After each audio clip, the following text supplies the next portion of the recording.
Have you ever tried to plug in a USB cable, felt it stop at the edge of the port, flipped it over, failed again, then turned it back to the first side and watched it slide in perfectly?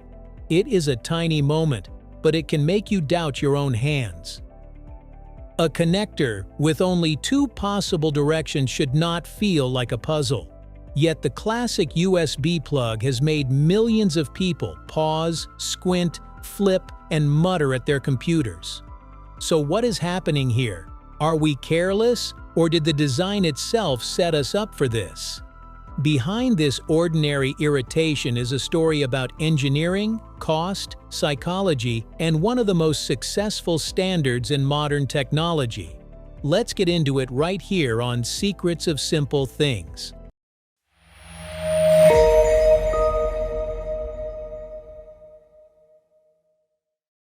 The world before USB, a desk full of different ports. Before USB became the thing we complained about, it was created to end a different frustration. Picture a computer desk in the early 1990s. Behind the machine was not one friendly row of familiar ports, but a jungle of shapes. A printer might need a wide parallel connector. A mouse might use a serial connector or a round PS2 port. A keyboard had its own plug. Cameras, modems, joysticks, and scanners could arrive with different cables, rules, and software before anything worked. For experienced users, this was annoying. For ordinary people, it felt like a hardware riddle before the device was even usable. You needed the right cable, the right port, and the right setup. That was the mess USB was designed to clean up. In 1996, technology companies, including Intel, Microsoft, and IBM, helped introduce USB, short for Universal Serial Bus. The name sounded technical, but the dream was simple: one shared connection that many devices could understand. So the mission of USB was not just to make another cable. It was to make one cable feel ordinary. The standard that needed to be cheap. For USB to become universal, it had to do more than fit into a port. It had to move data, deliver power, and work with printers, keyboards, mice, cameras, storage devices, and accessories that had not become common yet. In the 1990s, asking one connection to handle so many jobs was a serious design challenge. The harder part was making it affordable. If USB was going to appear on millions of computers and accessories, every extra piece of metal, complicated shape, and manufacturing step mattered. Tiny costs become huge when an entire industry repeats them. It also had to survive real life. People would pull it, twist it, drop it behind desks, and plug it in thousands of times without thinking. Engineers were chasing a practical connector, reliable enough, durable enough, and cheap enough to spread everywhere. USB Type-A was not annoying because it failed. It was annoying because it succeeded through compromise, and the most famous compromise was hidden inside the rectangular plug itself. Why USB Type-A has a right side up. USB Type-A looks almost too simple to cause trouble, just a small rectangle of metal. But the important part is not the outer shell, it is what sits inside. Inside the plug are tiny electrical contacts. They are not arranged equally on both sides. They sit on one side of the connector and need to meet matching contacts inside the port. When the plug faces the correct way, those pieces line up and the connection works. When it is upside down, the internal tongue and contacts are in the wrong position, so the plug can stop before anything connects. At this point, the obvious question is, why not make it reversible from the beginning? The answer is not that nobody thought of it. Reversible connectors need more contacts, a more complex layout, and a design that can handle either orientation without confusing the device. In the early days of USB, that meant extra cost. So the one-way design was not elegant, but it was practical. It was cheaper to manufacture, easier to integrate into computers and accessories, and strong enough for everyday use. From the outside, it was a small rectangle. On the inside, it was an economic decision. But if the connector only has two sides, why does it feel like we need 3 attempts? The human side of the problem. The USB struggle rarely happens in perfect conditions. Under bright light directly in front of your eyes, the correct side is usually easier to spot. But that is not how people use computers. Most of the time the port is behind a desktop tower, under a desk, on the side of a television, or buried between other cables. You are reaching with one hand, bending your wrist at a strange angle, and guiding a small metal shape into a slot you can barely see. The clues are not always helpful either. Some plugs have a logo, some have small holes, seams, arrows, or a different plastic insert.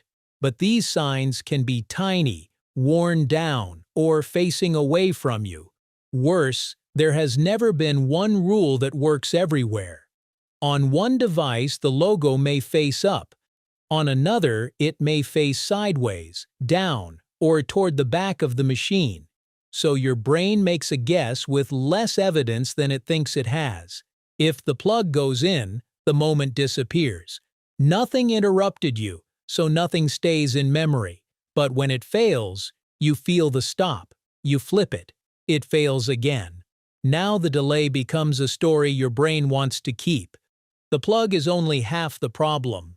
The rest is the awkward place, the poor visibility, and a memory that gives more weight to failure than success. Reading the plug before you force it. There is one practical habit hidden inside the annoyance. Do not force a USB-A plug when it stops. Check the tongue inside the port and the plastic block inside the plug. They need to face opposite spaces, not fight for the same one. Logos and seams can help, but they are not universal laws. If it resists, pause before pushing harder. A small failure. Everyone understands. That is why a tiny connector became more than a piece of hardware. It became a shared joke. The USB plug became the subject of comics, office jokes, and internet memes because almost everyone understood the scene instantly. Show a person flipping the cable again and again, and millions of people could feel the frustration in their fingers. That is the funny contradiction of USB Type A. People complained about it, laughed at it, and still used it every day. It connected keyboards, saved files, charged devices, moved photos, powered accessories, and held together a huge part of digital life. The jokes proved how close the design had become to us. A thing has to be everywhere before its smallest flaw can become a shared memory. Eventually, engineers solved the old problem by making the connectors smarter inside. Fixing the flip. USB-C was introduced around 2014, and its most obvious improvement was simple. The plug could go in either way. No flipping, no guessing, no tiny moment of embarrassment in front of a port. But that simplicity outside required more complexity inside. USB-C needed more contact points, a symmetrical shape, and a design that could work from both orientations. Instead of forcing the user to find the correct side, the connector handled either side itself. By then, manufacturing had improved enough to make this practical and affordable. Today, USB-C appears on phones, laptops, tablets, game systems, power banks, monitors, headphones, and many other devices. In one visible way, it fixed the problem that made USB Type A famous for the wrong reason. But USB-C did not make cables perfectly simple. Two USB-C cables can look identical and still behave differently. One may charge a laptop quickly, another may only handle a small device. One may transfer data fast or carry video, another may not. So USB-C solved the flip, But it did not erase confusion. It moved some complexity from the shape of the plug into the invisible rules inside the cable. And that brings us back to the old rectangular plug still hiding in drawers, chargers, and computers everywhere. A flawed success.